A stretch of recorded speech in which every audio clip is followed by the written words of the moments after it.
কর্মব্যস্ত জীবনে সাপ্তাহিক ছুটিতে অনেকেরই ব্যক্তিগত নানা জরুরি কাজ থাকায় অবকাশ কাটানোর সুযোগ মেলে না।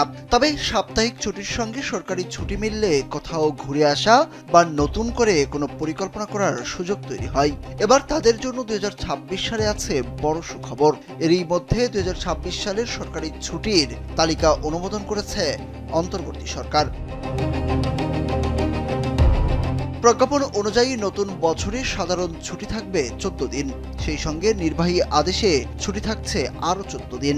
2026 সালের ঐচ্ছিক ছুটির মধ্যে মুসলিম পর্বে মোট 5 দিন, হিন্দু পর্বে মোট 9 দিন, খ্রিস্টান পর্বে মোট 8 দিন, স্যান্ডেলিনা সো রূপচর্চায় আভিজাত্য, বৌদ্ধ পর্বে মোট 7 দিন এবং ক্ষুদ্র জাতিগোষ্ঠীর কর্মচারীদের জন্য মোট 2 দিন করে ছুটি নেওয়া যাবে। সরকার সিদ্ধান্ত গ্রহণ করেছে যে 2026 সালের বাংলাদেশের সব সরকারি ও আধা সরকারি অফিস এবং সংবিধিবদ্ধ স্বায়ত্তশাসিত ও আধা স্বায়ত্তশাসিত সংস্থাগুলোই এই ছুটি পালন করা হবে।